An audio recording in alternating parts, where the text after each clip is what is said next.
ఢిల్లీలో హైకమాండ్ ఏ రకంగా మేనేజ్ చేసుకోవాలా, తన కుర్చీని ఎప్పుడు జాగ్రత్తగా కాపాడుకోవాలి తప్ప ప్రజలకి తను ఇచ్చిన వాగ్దానాలు కానీ, ప్రజలు ఎదుర్కొన్న సమస్యలు కానీ, ప్రజలకు ఏ రకంగా జవాబుదారు ఉండాలి కానీ, ప్రజలకు ఏ రకంగా భరోసా ఇవ్వాలి కానీ ఎప్పుడు కూడా రేవంత్ రెడ్డి గారి ఆలోచనలు లేవు, కనపడలేవు కూడా. ఇంత ముఖ్యమైన సమావేశాలు ఉంటే మరి ఈరోజు పొద్దున వచ్చి ఏదో తూతూ మంత్రంగా ఏదో డైలాగులు కొట్టేసి మరి బీసీ రిజర్వేషన్ బిల్లు సాధ్యం కాదు నాయన, అసెంబ్లీతో ఇప్పటికి 5 సార్లు మాట మార్చినారు కాదని చెప్తే దానిపైన అవాక్కు చవాకులు పలికి నింద మొత్తం బీఆర్ఎస్ పార్టీ పైన అధినేత కేసీఆర్ పైన వేసి స్పెషల్ ఫ్లైట్ కట్టుకొని కేరళ పోయినాడు. తమ యొక్క పార్టీ నాయకులు కేసీ వేణుగోపాల్ గారు బుక్ ప్రచురించిందంట. దాని పుస్తక ఆవిష్కరణకి ముఖ్యమంత్రి గారు ఇంత ముఖ్యమైనటువంటి అసెంబ్లీ సమావేశాలు జరుగుతూ ఉంటే దీన్ని గాలి వదిలిపెట్టేసి ప్రత్యేకమైన గాలి మోటార్ కట్టుకొని గాలిలో పోయిండు కలుస్తానికి వారిని. 2 గంటలు కావస్తా ఉంది, 2 గంటలైంది. ఇంత శ్రమ, ఇంత ఖర్చుతో కూడుకున్నట్టు అసెంబ్లీ సమావేశాలంటే నిమిషానికి ఖర్చుతో కూడుకున్న పని ఇది. ఇప్పటికే తెలంగాణ అప్పుల పాలైపోయింది, తెలంగాణ ఖర్చు వృధా అయిపోయింది. నేను రూపాయి కూడా జాగ్రత్త పడుతున్నటువంటి ముఖ్యమంత్రి గారు ఇంత ఖర్చుతో కూడుకున్నటువంటి అసెంబ్లీ సమావేశాలని గాలికి వదిలిపెట్టి దీన్ని ప్రకటించేసి ఖర్చుతో కూడుకున్నటువంటి ప్రత్యేకమైనటువంటి చార్టర్డ్ ఫ్లైట్ వేసుకొని మాత్రం ఆయన ప్రయాణానికి పోయినాడు. వాళ్ళ హైకమాండ్ ప్రస్థానం చేసుకుంటాను. దీనికి సమాధానం చెప్పాలా ఈరోజు ముఖ్యమంత్రి గారు, కాంగ్రెస్ పార్టీ.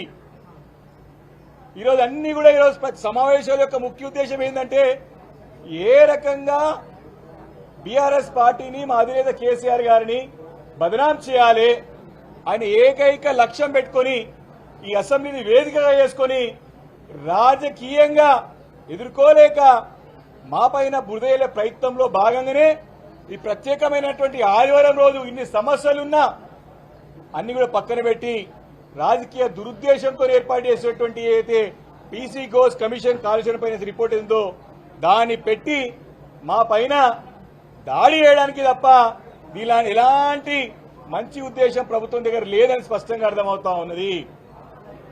మేము ఒకటి కోరుతా ఉన్నాం. ఇదంతా కూడా చూస్తా ఉంటే ఎట్లా అనిపిస్తుందంటే ఆత్మస్తుతి, పరనింద. ఏ రకంగా నిందలేసి బయటపడాలా, ఏ రకంగా నిందలేసి రాజకీయాలు నడుపుకోవాలి. పొద్దున 42% బీసీ రిజర్వేషన్ బిల్ పైన మాట్లాడి కేసీఆర్ గారి నుంచి అయిపోయిందంటే ఇది. సుప్రీంకోర్టు డైరెక్షన్స్ పోయినాయి. మనకి రాజ్యాంగంలో 9th షెడ్యూల్లో పెడితేనే ఇది చెల్లుతుందని చెప్పి నిపుణులందరూ చెప్తా ఉంటే, మీ ముందు చెప్తా ఉంటే అవి పెడచెవినే పెట్టి ఈరోజు దాన్ని కూడా మా పైన నింద మోపి బయటపడ్డాడు. మళ్ళీ వచ్చి మళ్ళీ నిందలేస్తానికి ఎప్పుడు వెయిటింగ్ చేస్తా ఉన్నారు. కాబట్టి ప్రభుత్వం మొదటి నుంచి కూడా చిత్తశుద్ధి కరువైనది. ఏ పని చేసినా కూడా కేవలం వారి కాలయాపన చేయడానికి, వారు ఏదో రకంగా తూతుమందరుగా సభలు నడపడానికి, మా పైన నిందలు మోపడానికే సభ నిర్వహిస్తారు తప్ప ప్రజలకు నిజంగా చేయాలనేటువంటి మంచి చేయాలనే ఉద్దేశం ప్రభుత్వం దగ్గర ముందు నుంచి లేదని చెప్పి స్పష్టంగా అర్థమవుతా ఉన్నది. కాబట్టి ఈరోజు ఈ యొక్క రాజకీయ దురుద్దేశంతో వేసినటువంటి కాళేశ్వరంపై వేసినటువంటి ఏదైతే పీసీ ఘోష్ కమిషన్ ఏదైతే ఉన్నదో అది కేవలము కాంగ్రెస్ పార్టీ వేసినటువంటి కమిషను. కేవలము ఇంత తెలంగాణ రాష్ట్రానికి వరప్రధాని మరి బ్యాక్ బోన్ అయినటువంటి మనకి జీవనాధారంగా ఉన్నటువంటి కాళేశ్వరం ప్రాజెక్ట్ ని ఏ రకంగా మరి ఎలక్షన్ లో చెప్పినారో, ఏ రకంగా నిర్వీర్యం చేయడానికి ప్రణాళికలు రూపొందించారో మరి దాంట్లో భాగంగానే ఈరోజు సభ పెట్టి మరి కాళేశ్వరంలో వాడుకుంటూనే, కాళేశ్వరం ద్వారా నీళ్లు వాడుకుంటూనే మళ్ళీ కాళేశ్వరం విఫల ప్రాజెక్ట్ గా చూపెట్టే ప్రయత్నాన్ని ఈ ప్రభుత్వం మొదటి నుంచి కూడా చేస్తా ఉంది. ఈ రోజు పరాకాష్ఠకు చేరుకుంది. ఈరోజు వారి యొక్క ప్రయత్నాలన్నీ కూడా చూస్తా ఉన్నాం. ఈరోజు చివరి దశకు చేరుకున్నది. హైకోర్టులో ముట్టకాలు పడిన తర్వాతనే 665 పేజీల రిపోర్ట్ ని ఈరోజు టేబుల్ చేసిరు. అది ఎట్లా చేసిర్రు? ఒక పెన్ డ్రైవ్ ఇచ్చిండ్రు. 665 పేజీల సంబంధించినటువంటి ఒక పెన్ డ్రైవ్ ఈరోజు పొద్దున సభ్యులందరికీ ఇచ్చి దానిపైన చర్చ ఈరోజు పెడతాం. అంటే నిర్బంధించి చదివి ఈరోజు పరీక్ష రాయాలి, చదివి ఈరోజే సమాధానం చెప్పాలి. ప్రభుత్వం దగ్గరనేమో రిపోర్టు 3 నెలల నుంచి ఉంటుంది. నిన్న సంబంధిత శాఖ మంత్రి అయినటువంటి ఇరిగేషన్ మంత్రి అయినటువంటి ఉత్తమ్ కుమార్ రెడ్డి గారేమో వారి మంత్రులందరూ కూడా ప్రజెంటేషన్ ఇచ్చి వారికి ట్రైనింగ్ ఇచ్చి ఏ రకంగా రేపు మాపై దాడి చేయాలని చెప్పి వారేమో ముందు ప్రిపేర్ అవుతారు. మాకేమో 665 పేజీల సంబంధించినటువంటి రిపోర్ట్ని పొద్దునిచ్చి మధ్యాహ్నం మాట్లాడమంటారు. ఇది ప్రభుత్వం యొక్క దుర్బుద్ధి, దుర్నీతి. ఇది రాజకీయ నీతి అనిపించుకోరు. ప్రజాస్వామ్యంలో ఎప్పుడైనా సరే ప్రతిపక్షాలకి స్వపక్ష ఏదైతే అధికార పక్షానికి లెవెల్ ఫీల్డ్ గ్రౌండ్ ఉండాలి. ఇద్దరికి కూడా సమానంగా మాట్లాడే హక్కు ఉండాలి. వారికి తెలుసుకోవడానికి మీరు అనేక ఆరోపణలు చేస్తా ఉన్నారు, అనేక ఆరోపణలు వినిపిస్తా ఉన్నారు. ప్రెస్ మీట్ పెట్టి మాట్లాడినారు, రిపోర్ట్ మాత్రం ఇవ్వమంటే ఇయ్యరు. ఈరోజు ఇచ్చి దీన్ని అది కూడా చిన్న పెన్ డ్రైవ్ ఇచ్చి మేమే ప్రింట్ తీసుకోవాలి, మేమే చూడాలి, దేవులాడుకోవాలి. అసెంబ్లీ సమావేశాలు ఇక్కడ ముఖ్యమైనటువంటి అంశాలు చర్చ జరుగుతూ ఉంటుంది. మేమేమో కూర్చొని చదువుకొని ఇప్పుడు మళ్ళా వారికి చెప్తానికి పొద్దున్న నుంచి సాయంత్రం వరకు కూడా నియోజకవర్గాల్లో తెలంగాణ ప్రాంత మంత్రులు ప్రజలు ఇబ్బందులు పడుతూ ఉంటే బాధ్యత గల శాసనసభ్యులందరూ కూడా ఫీల్డ్లో ఉండాల్సిన సందర్భంలో ఇక్కడ వచ్చి 2 గంటలు కూడా వేచి చూడాల్సినటువంటి సందర్భం ఎందుకు ఏర్పడ్డది? ఈ యొక్క దురాలోచనతోని, ఈ యొక్క అసమర్థత ముఖ్యమంత్రి, అనుభవం లేని ముఖ్యమంత్రి ఉండి కాబట్టి ఇలాంటి పరిస్థితిలో తెలంగాణ రాష్ట్రం ఏర్పడ్డది. సాక్షాత్తు కాంగ్రెస్ పార్టీకి చెందినటువంటి శాసనసభ్యుడే నిన్న ఒక కీలకమైనటువంటి ఒక ప్రకటన చేశాడు. ప్రజలందరూ ఇబ్బంది పడుతూ ఉన్నారు, నేను సభకు రాను, నేను నియోజకవర్గం ఉండాలని చెప్పేసి అధికార పార్టీకి చెందినటువంటి ఒక శాసనుడు చెప్పి ఆయన ఇప్పుడు అక్కడ ప్రజల్లో తిరుగుతున్నాడు, ప్రజలకు అండగా ఉన్నాడు. కానీ సొంత పార్టీ ఎమ్మెల్యేల యొక్క వివరణ కానీ వారికి సలహాలు కూడా తీసుకున్నటువంటి దౌర్భాగ్య పరిస్థితుల్లో ప్రభుత్వం ఉందంటే మరి ప్రతిపక్షాలకు ఏ రకమైన విలువ ఇస్తుందో ఒక్కసారి మనం అర్థం చేసుకోవచ్చు. కాబట్టి ఈరోజు స్పష్టంగా మరి ఇప్పుడు 2:30 కావస్తా ఉంది, గంటన్నర అయిపోయింది. ఇంకెప్పుడు వస్తాడో తెలియదు. ఆయన మహానుభావుడు ఉంటే జూబ్లీస్ ప్యాలెస్ లో ఉంటాడో, లేదా ఢిల్లీలో ఉంటాడో, లేదా గాలిలో తిరుగుతూ ఉంటాడు. కేవలం అధిష్టానమే ముఖ్యమైనకి. తెలంగాణ ప్రజల అవసరం లేదు, శాసనసభ అంటే గౌరవం లేదు, శాసనసభలో జరిగేటువంటి ముఖ్యమైన అంశాలంటే కూడా దానిపైన విలువ లేదు. కేవలం అధికార మదంతో, అధికారం యొక్క దర్పణంతో నేను ఏ చేసినా నడుస్తుందని చెప్పేసి అహంకార పూరితమైన వైఖరిని బీఆర్ఎస్ పార్టీ తీవ్రంగా ఖండిస్తూ ఉంది. అధికారం ఎవరికి శాశ్వతం కాదు, వస్తూ ఉంటుంది, పోతూ ఉంటుంది అధికారం.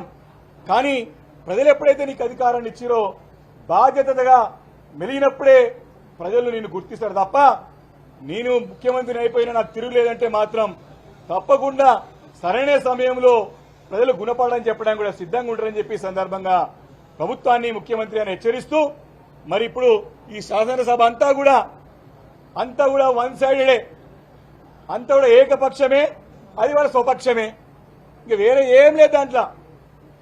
కాబట్టి మేము బాధ్యత గల ప్రతిపక్ష పార్టీగా ప్రజల తరపున ప్రజా సమస్యలను పరిష్కరించడానికి, వారిపైన పోరాటం చేయడానికి సిద్ధంగా ఉంది, చర్చ చేయడానికి సిద్ధంగా ఉంది, ఏ అంశం తీసుకొచ్చినా సరే మాట్లాడడానికి సిద్ధంగా ఉన్నది.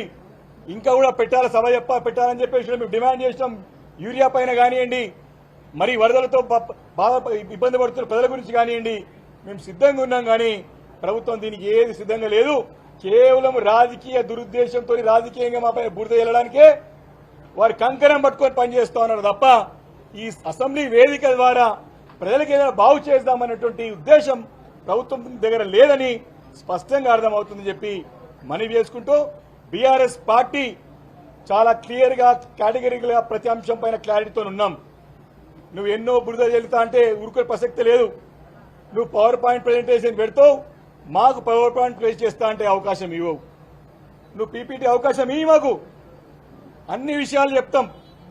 ఇప్పటికే ప్రజలకు అన్ని విషయాలు కూడా అర్థమవుతా ఉన్నది, ఏ రకంగా ప్రజల దృష్టి మళ్లించడానికి ప్రయత్నం చేస్తా ఉన్నారు. కానీ ఇవన్నీ అంశాల పట్ల తప్పకుండా బీఆర్ఎస్ పార్టీ తప్పకుండా సిద్ధంగా ఉంటుంది. ఎలాంటి చర్చకైనా సరే, ఎలాంటి ప్రశ్నకి సమాధానం చెప్పడానికైనా సరే సిద్ధంగా ఉంటుందని చెప్పేసి సందర్భంగా మనవి చేసుకుంటూ ఈ రకంగా అత్యవసరంగా సభను ఏర్పాటు చేసి ఆదివారం రోజు అన్ని సమస్యలు ప్రజలు అనేక రకాల ఇబ్బందులు పడుతూ ఉంటే మరి అనేక రకంగా మన హైదరాబాద్ నగరంలో కానీ వివిధ పట్టణాల్లో వివిధ కార్యక్రమాలుంటే అన్నింటినీ కూడా వదిలిపెట్టుకుని సభ్యులందరూ కూడా సభ గురించి వస్తే ముఖ్యమంత్రి గారు ఇలా గాలికి వదిలిపెట్టి గాలిలో తిరగడం మాత్రం మంచి పద్ధతి కాదని చెప్పేసి కూడా మరొకసారి హెచ్చరిస్తూ మరి బీఆర్ఎస్ పార్టీ అన్ని చూస్తా ఉంది, ప్రజలందరూ గమనిస్తా ఉన్నారు.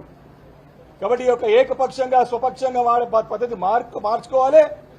భవిష్యత్తులో సభ పెడితే అందరూ ఒక అభిప్రాయాలు తీసుకొని పెట్టాలి, ప్రజలకు సమస్యల గురించి పరిష్కరించాలి, చర్చ జరగాలని చెప్పేసి కూడా బీఆర్ఎస్ పార్టీ డిమాండ్ చేస్తూ మరి ఎంత రాత్రి అయినా సరే మేము ఉండడానికి సిద్ధంగా ఉన్నాం. ప్రజలకు సమానం చెప్పడం అవసరం మా పైన ఉన్నది.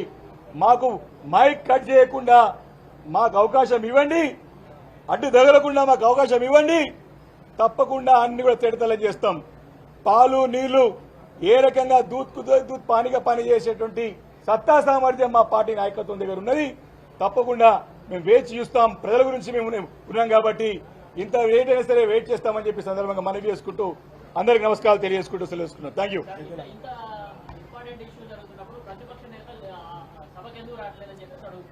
మేము మాట్లాడుతున్నాం కదా ఈరోజు. మా వాణి ఉన్నది కదా, మా పార్టీ తరంగా, మా పార్టీ సిద్ధాంతం, మా పార్టీ వాయిస్ మేము ఉన్నగా మాట్లాడే మా పార్టీ కార్యనిర్వాహక అధ్యక్షులు ఉన్నారు, మంత్రులుగా పనిచేసే వాళ్ళు ఉన్నారు. ఏ